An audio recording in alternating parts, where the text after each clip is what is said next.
জীবনের সবচেয়ে পছন্দের জিনিসগুলো কেমন জানি হয় অবৈধ, নয়তো নিষিদ্ধ, হয় দামি নয়তো অন্ধকার।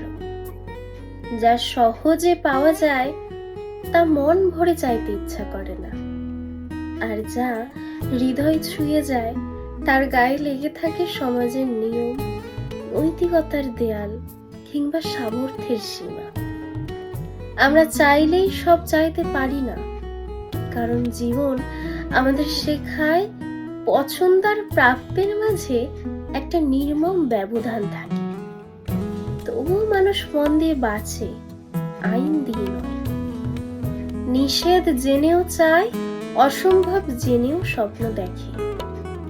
হয়তো এই কারণেই জীবন এত বাস্তব, আর মানুষের চাওয়া এত অসম্ভব রকম সুন্দর।